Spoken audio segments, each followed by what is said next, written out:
Hey, what's up guys, it's Kelly, welcome back to my channel. Today I'm reviewing Happy Place by Emily Henry. If you find yourself enjoying this, then please don't forget to give it a thumbs up, it really helps me out, and if you're new here and would like to see more of me, then please subscribe. So up until February this year, my shameful secret was that I had never read an Emily Henry book. That changed when I got an arc of her new book, Happy Place, which is out now as you're watching this. And holy hell, this blew me away to the point where I immediately, when stock came in, bought a box set of her previous 3 books because I need them all in my life. I've known for a while that I would most likely like Emily Henry. I'd seen enough like annotation dumps, I'd seen enough quotes to know that I would really be like swept away by her romance, if nothing else. So I knew that I would like her, but I kind of wanted to wait until I owned her books because I knew I'd want to annotate them, so put off reading her for a very long time.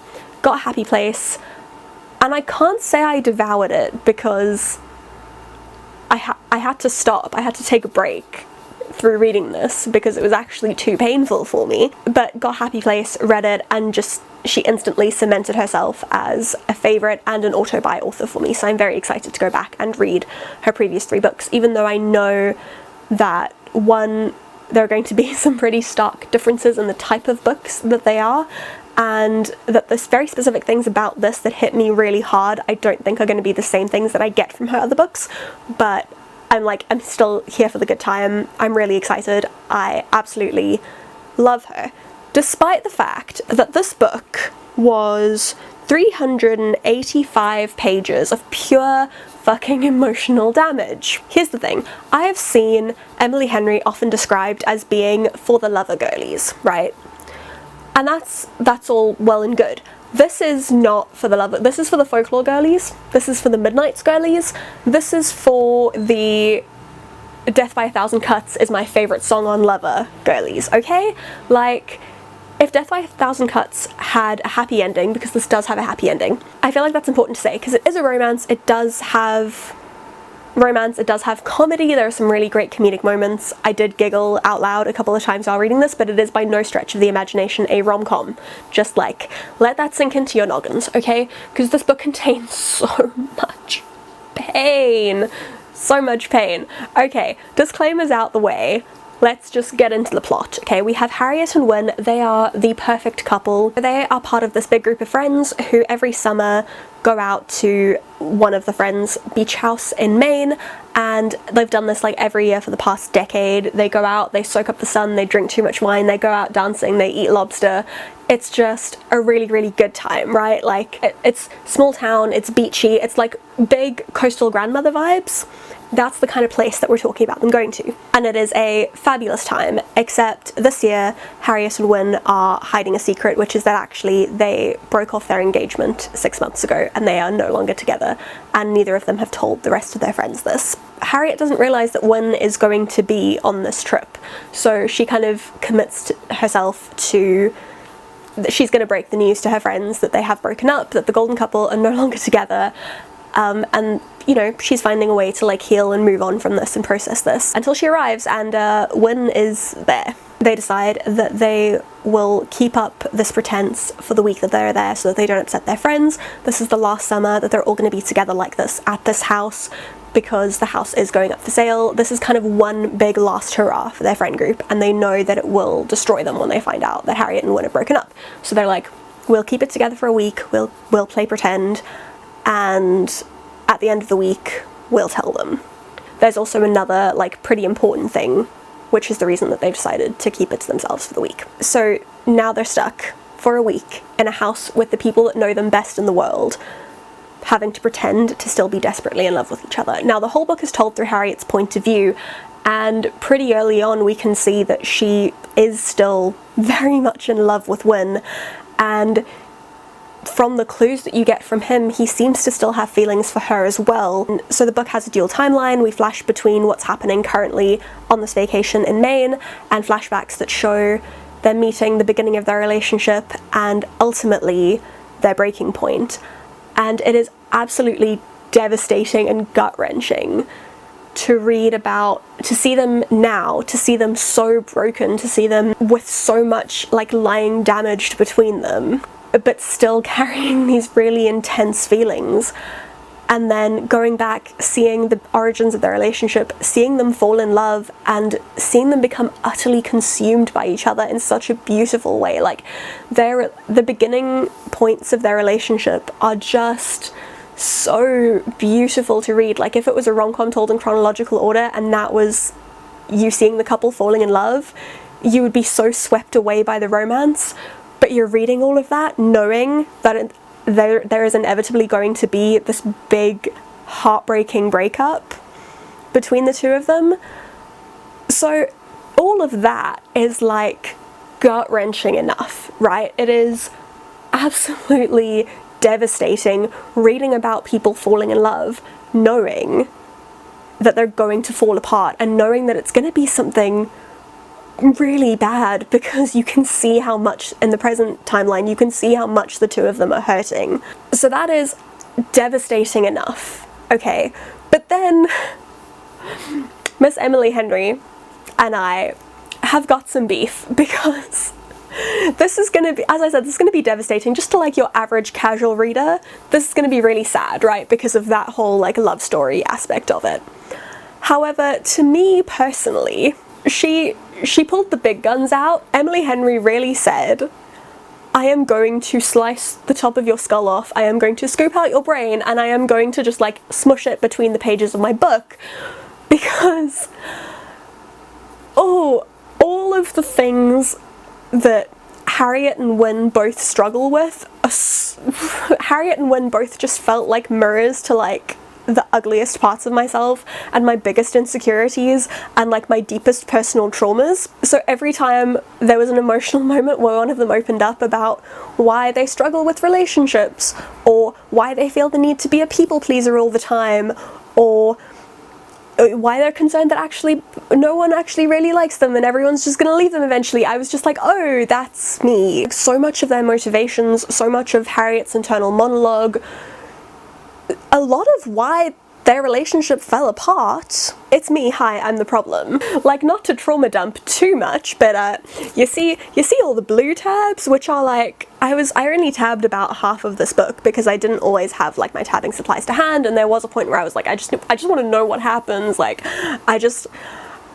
there were times where I was in too much pain to annotate. I was like, maybe I don't need to come back to this part. Like, I'm gonna reread this in a way that will hopefully not be so like, not make me feel so like fucking raw, and then I'll annotate more because hopefully I'll be better equipped to deal with it the second time round. But it's all of those blue tabs, which are probably about half of the moments that actually really affected me, are just moments where I was like, oh, big italicized, oh, this is why I am the way that I am, this is why I do these things this way, this is why, right? So it was, for me personally, it was an incredibly difficult book to read. I actually put it down halfway through. I started reading this while I was on holiday. I was like, oh, wouldn't it be cute if I made a reading vlog that was like reading Happy Place and my happy place, because I was going on a holiday? Wouldn't that be cute, right? Get like 90 pages in and the fucking trauma starts, and I was like, oh, okay, the audacity of this woman to call her book Happy Place and then just personally attack me for 380 pages. The first 180 pages I got through while I was on holiday, and then I was like, I actually just need to put this book down because it is making me depressed on my holiday. So when I say I devoured it, like, I read this book in I think 3 sittings. I read about 90 pages, then I read about another 90 pages, then I stopped, put it down for about 4 days before I felt emotionally ready to come back to it, and then devoured the rest in a single sitting and cried my little heart out. So all of this to say, just once again, do not go into this expecting a light-hearted, fluffy rom-com.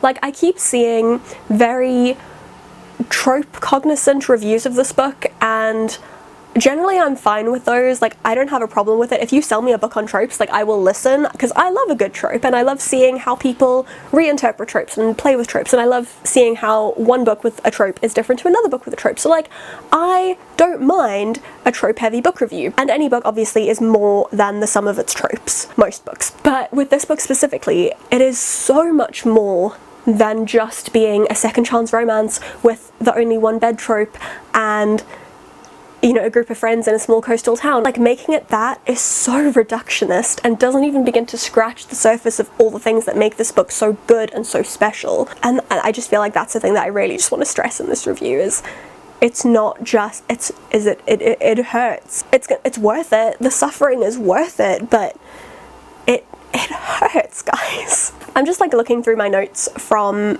my read of this, and reading the first half was definitely a different experience for me than reading the second half of the book. So when I started out, I was like, the writing is good but not necessarily phenomenal. I was very quickly drawn in by Harriet and Wynne, but the secondary characters, although fun, felt slightly archetypal to me. That didn't really change that much over the course of the book, even when we got to know them a bit better and kind of got to know more of why they are the way they are. They still didn't feel that real to me, and that's okay, because for me they were there. They functioned as secondary characters need to, you know, they were there to further our main character stories, and I'm kind of fine with that. I didn't need any more of them. All I needed more of was Harriet and Wynne. I also said that second chance romance is not normally my thing, but I was enjoying this approach to it, and that was true at the time. I think it's changing. I think I am becoming more sold on second chance romances, but this is still the best one that I've read. This is still like the best take on it that I have read. And then I spoke a bit about seeing their relationship unfold in the flashbacks and just relating so much to their insecurities and to their pain. I also just loved the way that Wynne and Harriet complemented each other. You know, she builds him up so he has all of these insecurities about not being good enough and not being smart enough and not being interesting enough, and she builds him up out of all of that and says, but you are all of those things, like you are so much enough. And when just soothing Harriet's anxieties and telling her that it's okay for her to want more from people and it's okay for her to be happy, like she deserves to be happy and she deserves to live a life that will serve her and will not serve other people, or will not serve like the image that she had of herself. Like she can actually live for herself and not for what she thinks that she should be.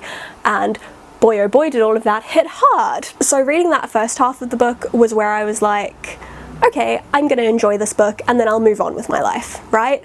And then the second half was where it got me in a fucking chokehold and absolutely destroyed me and cemented this book as a favourite forever and cemented Emily Henry as a favourite forever. I definitely warmed up to her writing, and I can see why people love her books so much, because she does make incredible characters. Like, as I warmed up to the characters, I warmed up to her writing, and maybe it's just because these characters had so much of me in them that I was so drawn to them and I was so compelled by them. But I can absolutely see why her books produce such like strong emotional reactions from people, because her characters are so, well, her main characters in this at least, are so good and so real and so palpable, and everything about this you are experiencing with them, and it's absolutely fantastic. Her characters know how to latch onto your heart and take root and never leave. It's been like a month and a half since I finished reading this book, and it is still so real to me. I still think about it all the time. I'm pretty sure I'm going to reread it in like the next 2 weeks because I cannot stop thinking about it. So that kind of covers my feelings on her writing and her character development. And I would say that plot-wise, there's not actually that much going on. I feel like the fact that it's told partially in flashbacks does help, that it doesn't need as much of a plot because things are kind of moving around all the time. And it kind of helps make that you're very much just going on a personal journey with these characters.